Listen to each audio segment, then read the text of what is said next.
Hello, it is April 19th, 2024, and this is Political Dharma with Alan Zundel. On today's show, I'm going to be talking extensively about the likelihood or possibility of a contingent presidential election in this coming November election. Last week, I had a story about a campaign worker for the campaign of independent candidate Robert F. Kennedy Jr. and how she said that the plan was for Kennedy to deprive either Trump or Biden from getting a majority in the Electoral College and therefore electing Trump when the decision goes over to the House of Representatives. Now, of course, the Kennedy campaign says if there were a contingent election, they would pick Kennedy, and they gave their own reasons for that. But my take on this is that it's hard to tell because we don't yet know the composition of the House of Representatives, the body that will be making that decision, if it becomes a contingent election, will be the members of the House of Representatives who are elected in November, not the ones who currently are serving. So I'm going to make a first pass at making some estimations at how feasible or likely it is that we would have a contingent election and who would win if we did.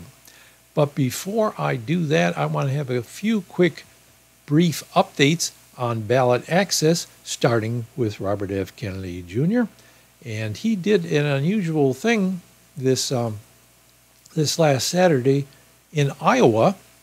Kennedy held what's called a assembly of voters. This is a third possible way of getting on the ballot in some of the states. You usually either have to get the nomination of a party, which Kennedy has not yet done, or you have to get on the, that's untrue. He did it in Hawaii. He got his party, his new party, on the ballot in Hawaii, and then they nominated him to be their presidential candidate. But he hasn't gotten the nomination of any other party. There's also the possibility of getting signatures as an independent candidate, which sometimes takes more signatures than getting a party on the ballot. So that's why they use the party route.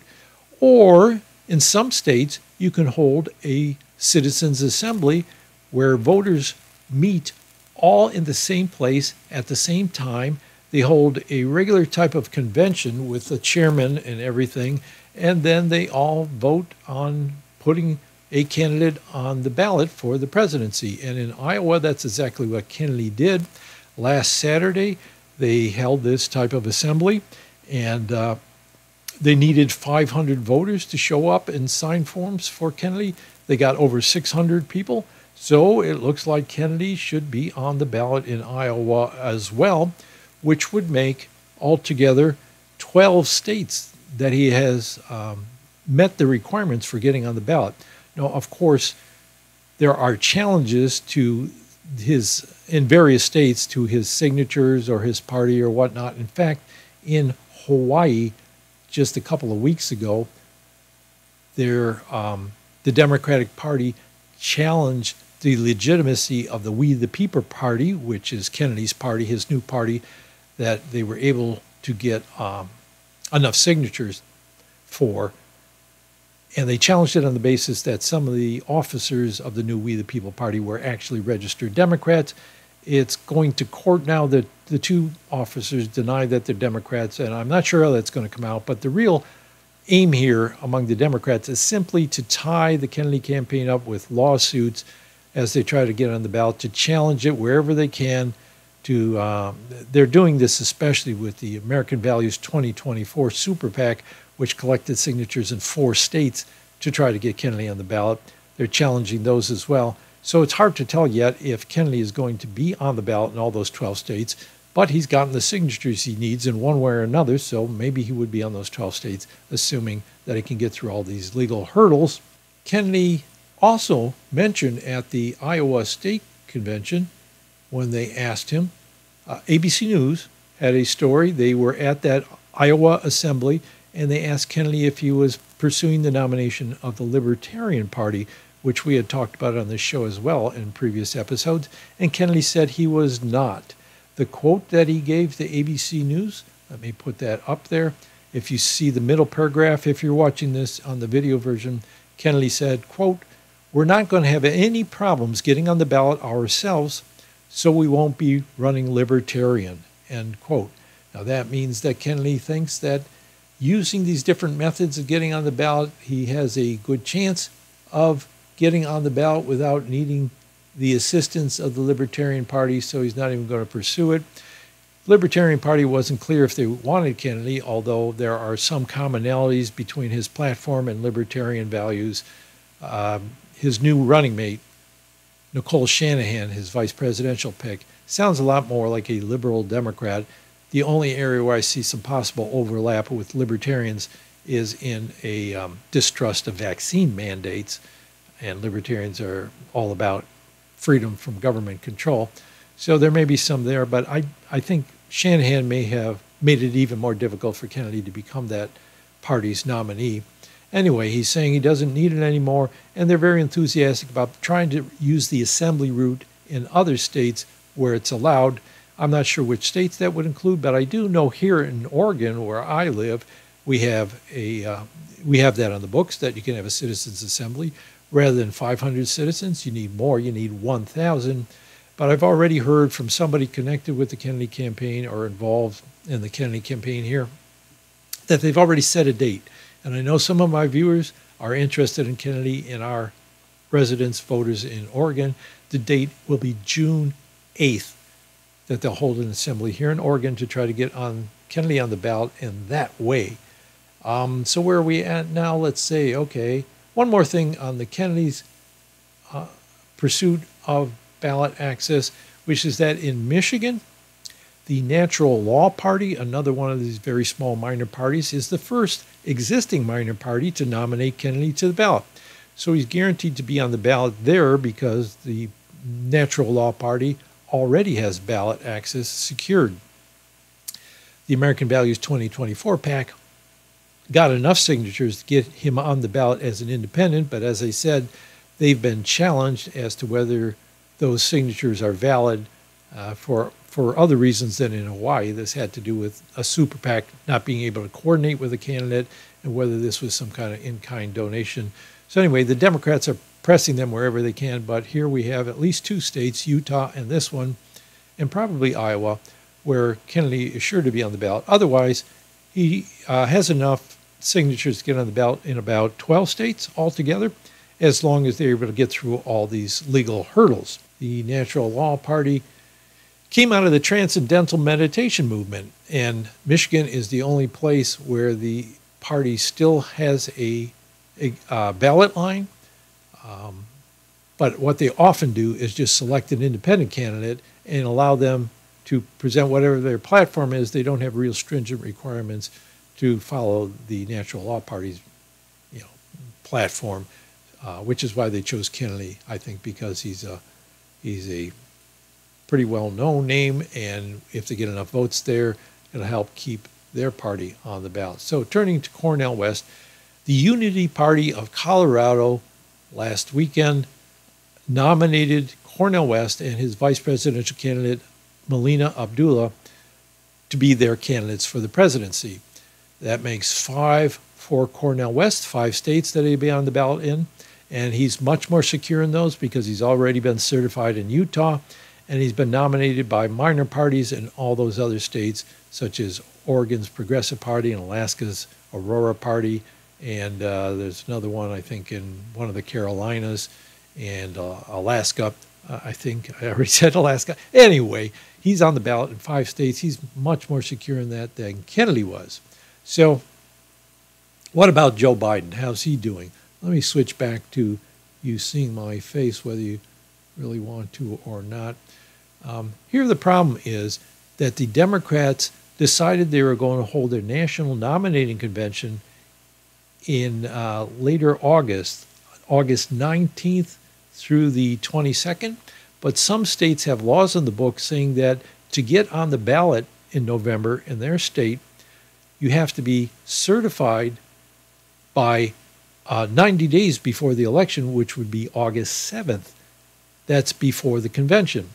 So this kind of problem has sometimes happened in the past when major parties hold their nominating conventions a little bit later in the summer. But what usually happens is the state legislatures change the law to make an exception, or the elections official, like the Secretary of State, will accept a provisional certification. So this year, there's 3 states where Biden had trouble potentially getting on the ballot in November. One of them is Washington State, but that's controlled by Democrats, both the governorship and this legislature. So they're going to give him a provisional certification. They already said that. No problem there for Biden. But in Ohio and Alabama, they're controlled by Republicans. So we have this case where Ohio is giving the Democrats a hard time as far as putting Biden on the ballot in November. They call it in this article petty political theatrics, but what the Republicans are saying is that they're simply following the law. There's no provisional certification in the law. You have to have your candidates certified by your party by August 7th, 90 days before the election, and they won't be able to do that. So what they do have to do is change the law in order to get the candidate on the ballot. Now, in Alabama, it's also controlled by Republicans, but they've already moved a bill to change the deadline, I think temporarily, just for this one election, to change the deadline a little bit later to allow Biden on the ballot. They passed the law in committees of both houses. It looks like that'll pass, and that's what usually happens because the major parties do take care of each other that way. If one of the major party candidates has a problem getting on the ballot, they change the law to make an exception for them, something they would never, ever do for an independent candidate like Kennedy or Cornel West, or a minor party candidate like the nominees of the Green Party or the Libertarian Party. They would never do that. They are much more stringent about their laws regarding those kind of candidates. But often with the major parties, they scratch each other's backs. Although in this day and age, you really don't know because the maneuvering around elections is getting more and more vicious, as you know, with attempts to overturn elections or to gerrymander even more blatantly to get control of a legislature. So in Ohio, which is very heavily gerrymandered in favor of the Republicans, it's hard to say which way they're going to go. I assume they're going to give Biden a break, but they may not, in which case Kennedy may have a chance of picking up all those Biden voters and defeating Trump in Ohio. So that would probably be to the advantage of the Republicans if they did bring in Biden and allowed Kennedy to try to draw votes from each side. So much for Biden. Now let's move towards the idea of a contingent election. And first up, let me explain again what a contingent election is. Each state in a presidential election gets a certain number of electoral college votes. These are actual people that cast these votes. They're called electors. And in November, when we vote in the various states, whoever, in almost all the states, whichever candidate gets the most votes in that state, even if it's not a majority, whoever gets the most votes gets all the electoral college votes from that state. Then the electors all gather at the state capitals on a particular day, and they vote, and then it's sent to the U.S. Congress where it's counted. And if none of the candidates get a majority of the electoral college votes, then it is a contingent election, which means the Senate chooses the vice president and the House of Representatives chooses the president under a certain set of rules. So how likely is it to have a contingent election? Well, let me first, before I get into that, play this little clip about Kennedy's view about his chances of winning in the Electoral College. This is a clip from the PBS NewsHour back about 5 months ago when Kennedy was being interviewed by Amna Nawaz. How do you translate that polling support, which is, to be clear, a year out, right? A lot can happen in the next year. How do you translate that into electoral support, though? I mean, because independent campaigns, especially ones as large as yours, they faced legal challenges in the past, external pressure. You look at Ralph Nader in 2004. What's your path to 270? Are you targeting specific states, for example? Yeah, we're targeting specific states, and, you know, you're right. Which states are you targeting? Well, we're targeting, I mean, all of the traditional battleground states are states that we think we can do really well, and all I need to do. You're talking Wisconsin, Pennsylvania? Yeah, and all I need to do in those states, Arizona. Michigan, Ohio, Georgia. all I need to do in those states is get 34% of the vote, and I can walk away with 270 electors. So, you know, because the electors are winner take all, and it's assigned by plurality rather than majority. The 270 they kept referencing was the number of electoral college votes you have to get a majority, a bare majority.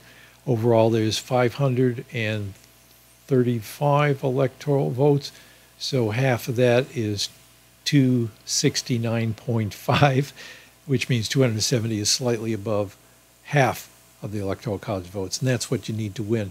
What Kennedy was saying, that if he wins, if he comes in first in the battleground states, the ones that they mentioned there's about, half a dozen of them, he could get the 270 votes to win. He also mentioned if he gets 34% of the vote, I think, which is assuming that Biden and Trump exactly split the rest of the votes 33% each, and Kennedy gets just slightly more than both of them, which is unlikely. It may tip one way or the other towards one major party candidate or the other, so Kennedy would actually have to get a little more than 34% of the votes to win in some of those states. But he's saying that if he got those states, he would actually win the Electoral College. Now, there's an even bigger problem with that than the assumption about a 34% of the vote, and that would be that, let's look at this map that comes from the website 270towin.com. It has the battleground states, if you're watching this in the video version, in tan. They're colored in tan, and it's mostly the same states that they mentioned. There's Pennsylvania, Wisconsin, Arizona, Georgia, Michigan, everything except Ohio, and there's 17 electoral votes, but it includes Nevada's with its 6 electoral college votes. But altogether, I've circled at the top, there's a little bar that shows how many electoral college votes there are for those various combinations of states, those various collections of states. In the battleground states, also called the swing states, which means that usually in a presidential election, the vote is very close between the two major party candidates, so that it's hard to tell which way it's going to go in any particular election, depending on various circumstances of that election. If Kennedy won in all of those battleground states on this list, he would only have 77 electoral votes, which is far short of the 270 he would need.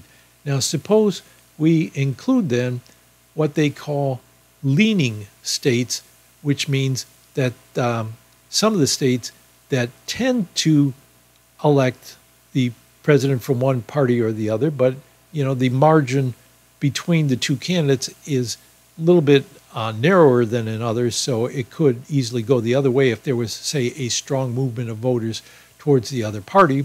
And here we have another 5 electoral college votes for the Democrat leaning states.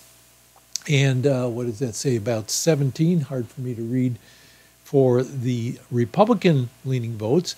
But as you see, as I circled at top with that rather crude blue rectangle, using my left hand because my right hand is still a little bit out of commission, he would still only have 99 electoral college votes, still far short of the 270 that he would need. So no way are the battleground states, even if you include the states that lean towards one party or another, going to be enough to get him where he needs to go.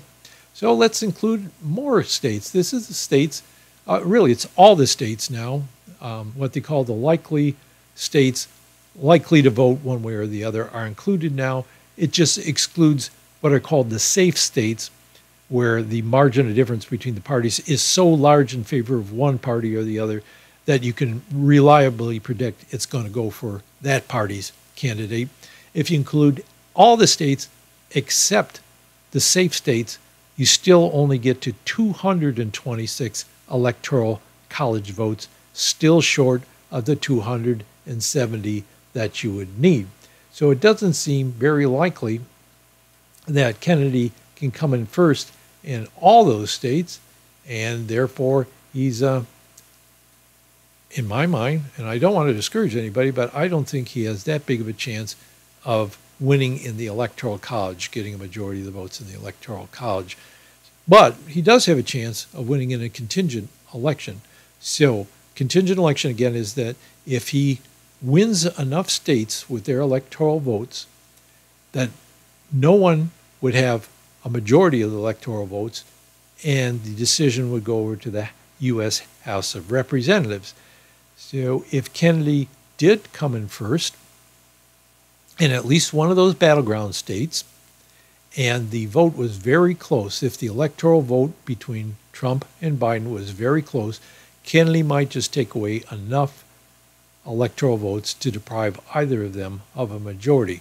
Now, of course, if he wins in even more states, there's even bigger chance that he will deprive them of winning a majority.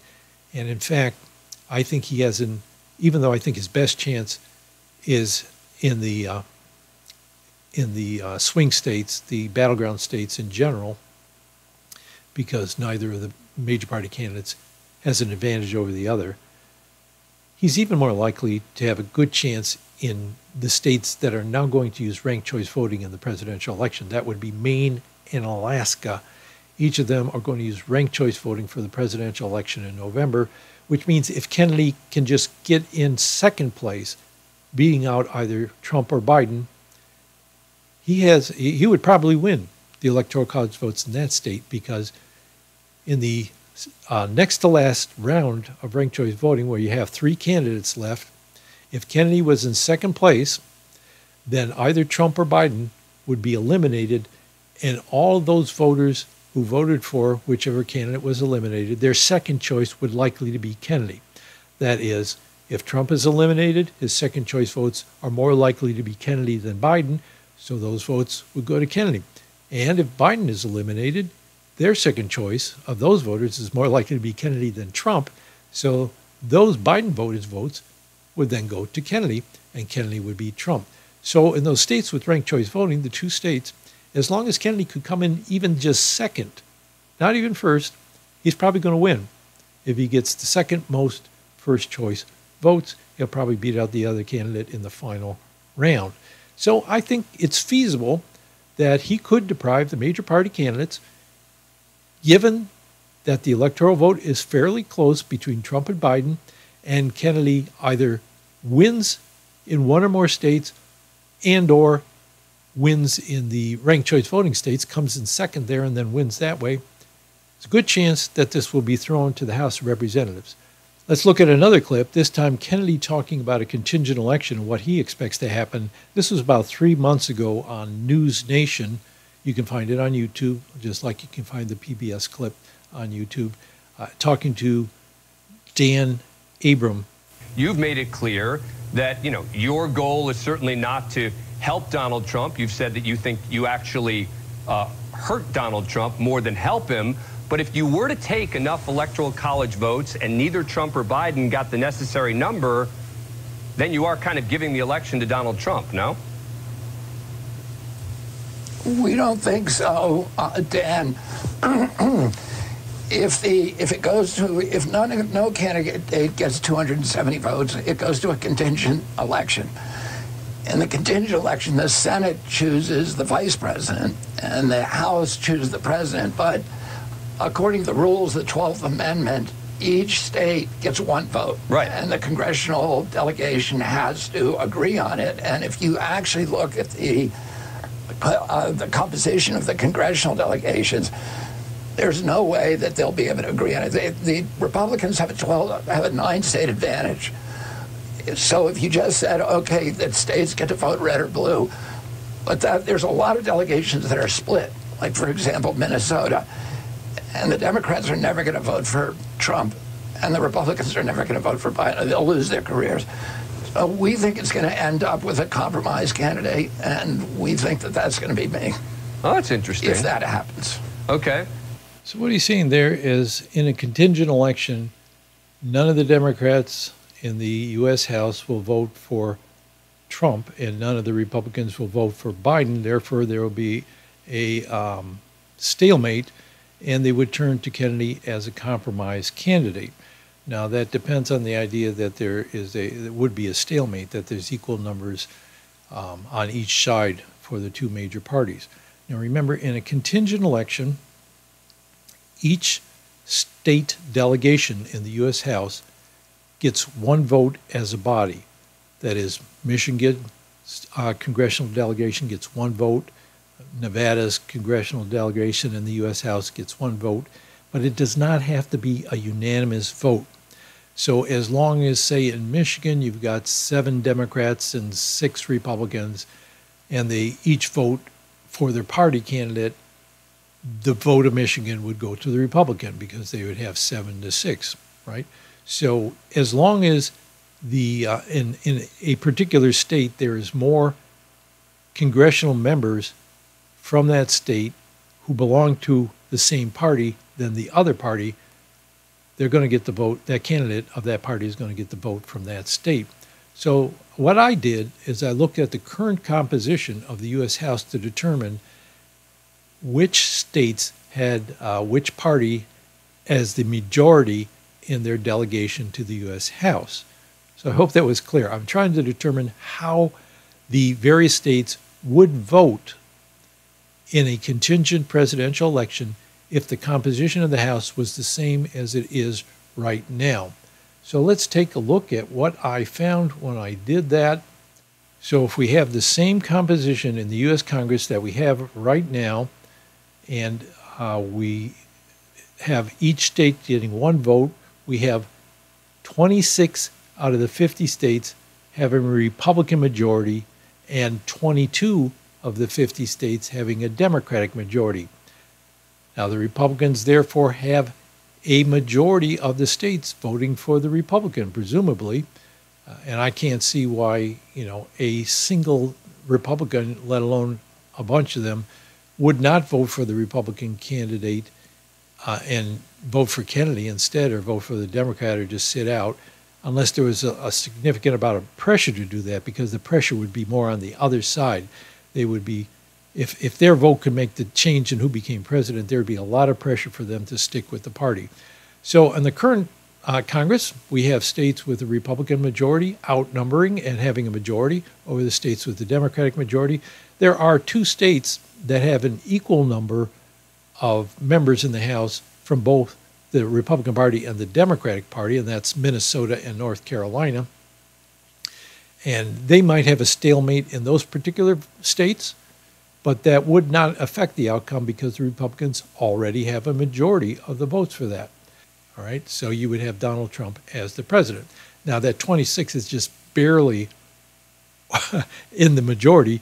If they had 25, that wouldn't be enough. So all it would take is one state defecting from that Republican column in order to produce a stalemate there. In the Senate, I want to look at the bottom part of this picture here. The vice president is chosen by the Senate. Now, whereas in the House of Representatives, they choose between the 3 top vote-getting candidates, which presumably would be Biden, Trump, and Kennedy, in the Senate, they pick from the top 2 candidates, which would, I think, most likely be the Republican and the Democrat, Kamala Harris and whoever the Republican vice presidential pick is likely to be. Now, in the Senate, it's 1 vote per senator. We have 49 Republican senators and 48 Democratic senators with 3 independents. And based on a strict party line vote, there would be no winner of the vice presidential election if it was thrown to the Senate. But I want to say that those independents, Bernie Sanders is one of them, and he would be, I think, extremely likely to vote for Kamala Harris for vice president over any other vice presidential candidate. The other one is Agnes King of Maine. He generally caucuses with the Democrats, though I think he would go in their direction as well. That would get them up to 50. Now, Kyrsten Sinema of Arizona, she was nominally a Democrat for a long time. She became an independent because she is often going against the Democratic caucus. She's a wild card, hard to tell which way she would go, and I think she's not likely to win her Senate race this November, so there may be somebody else replacing her, either Democrat or Republican, would make a big difference in the outcome here. But there is also a Republican, at least one Republican, that would be likely to vote for the Democrat over the Republican, which is Lisa Murkowski of Alaska, who voted to impeach Trump in one of those impeachment trials. So in the Senate, it's really hard to tell which way it goes, but it looks like, according to my calculations, if we had the current U.S. Congress composition, you would have Trump winning in the House of Representatives and Kamala Harris winning as the vice presidential candidate, which would be a very unusual ticket. Now, of course, there's going to be some change in the election, maybe a couple of senators, most likely Kirsten Sinema. I don't know who else is having a big challenge. Of course, some members of the Congress are going to retire and will be replaced by somebody. But it doesn't look to me like there'll be a lot of change between the parties. But on the other hand, this is so close right now that even small changes might make a big difference if there were a contingent election. So let us move to the possibility of change in the 2025 election. And here's my calculation here, which is that, okay, reminding you that currently Republicans have a majority in the House in 26 states and Democrats in 22 states. Now, how likely is it that in this coming election there'll be a change? What I did is I looked at each state to determine those that the difference between the Republicans and Democrats was only one seat in the House, meaning that if one representative lost to the other party, that it could change the outcome. I thought in the states that are apt to switch away from the Republicans to the Democrats, I couldn't find any states where I thought that was likely to happen, because many of these states, the one vote that they have in the House is very small states like Wyoming, and they're pretty likely to stay Republican. Now, even though Democrats couldn't win that, I mean, it's possible that a candidate could win who's more friendly to Kennedy than Trump. I don't know. I haven't looked into those various people who are running coming up, and I haven't noticed anybody in either party in the Congress talking favorably about Kennedy, but between now and then, who knows what could happen. So it seems to be unlikely that any of those states are going to switch from Republicans to Democrats. On the other hand, the states apt to switch from the Democrats to Republicans, there's 4 of them: Alaska, Michigan, Virginia, and Pennsylvania. In Alaska, they only have 1 seat in the House. It's currently a Democrat, but it's usually a Republican. They use ranked choice voting, which produced that unusual outcome. And it could change back because now the Republicans are hip to how ranked choice voting works, and they may combine forces on their second choice votes to make sure they get a Republican. So Alaska change. Michigan, Virginia, and Pennsylvania, all the differences in 1 seat. And currently the Democrats have an advantage in that 1 seat, but all it takes is a switch of 1 seat in any of those states, and it's flipped it from a majority of Democrats to a majority of Republicans, which means that it still looks like the Republicans are likely to have the advantage in a contingent election. The 2 states that have equal numbers of Republicans and Democrats, of course, it's possible for one of those seats to switch hands. That would be Minnesota and North Carolina. If they switch to the Democrats, it still doesn't help because the Republicans still have the majority of these states, unless they lose one, which seems more unlikely. They could also switch to the Republicans, which would help them even more.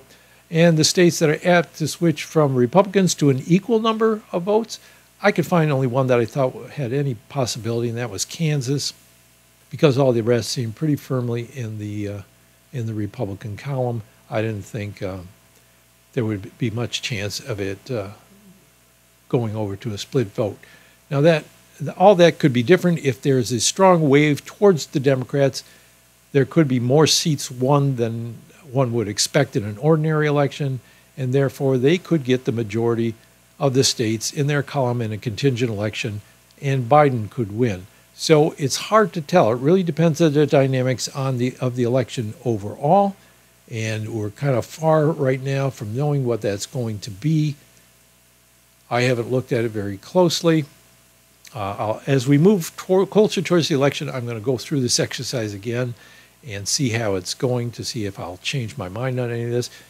It's going to depend on which seats in the House or Senate look like they may change hands from one party to the other, and in which states that happens, and also how well Kennedy is doing, if he's growing in support and he's getting more voter interest, and it looks like he's likely to capture some states enough to make a contingent election happen. So it's still feasible that Kennedy could at least get a contingent election out of his candidacy. But whether he would win that contingent election is, to me, still doubtful. What it would take is for all of you out there and a heck of a lot of other people to work very hard in the Kennedy campaign and on your congressional members as well, pressuring them in case there's a contingent election to elect Kennedy. So that seems like a contingent election is possible. A Kennedy victory would take a heck of a lot of work. Not trying to discourage anybody with this prediction, what I'm saying. I'm actually trying to encourage you. If you really want Kennedy to win, you're going to have to work really, really hard to get to that point. So that is my show for today, and hope you got something out of it. Hope that was all pretty clear. I got a little lost in the middle of it, so I had to kind of cut a couple of times to come back to where I was and try to figure it out. Anyway, if you like the show, please hit the like button. If you don't want to miss future shows, hit the subscribe button. I like to hear your comments, so please comment wherever you're watching this. It's available on YouTube, on Rumble in video form, and on Spotify and Apple Podcasts and other places in audio form. And if you want to help the show financially, go to the Political Dharma website at politicaldharma.com, and there is a big fat button that you can click in order to reach the secure PayPal link to donate a little bit, help me out. Keeping this thing going and maybe even improving the quality as we go into the future. Thanks for watching, and we'll see how this thing takes shape over the coming months. It's kind of an exciting election from the standpoint of alternative presidential candidates and what might come out of this. And I'm also thinking that one of Kennedy's possible stratagems is if we have a stalemate in the House in voting for president. There's a contingent election. We have a stalemate in the House, but Kamala Harris wins in the Senate. Then Kennedy has a pitch to make the Republicans, if you vote for me, that Kamala Harris will not become president by virtue of the fact that you can't elect a president. That is, if the House is at a stalemate and doesn't choose any presidential candidate, Kamala Harris, if she wins the vice presidency, would become president until they're able to act. So maybe I should go over that in a future episode because it's even more complicated. But it does give Kennedy a way to try to pressure Republicans to vote for him, assuming that Kamala Harris is the vice presidential pick in the upcoming election and that the House gets at a stalemate in a contingent election. So that's too mind-boggling already, right? Okay, future episodes hope to straighten that out. Thanks again for watching. I see the chains are breaking. We've gained our focus. The moves we're making will prove to determine our self-worth as a passenger on this vehicle Earth.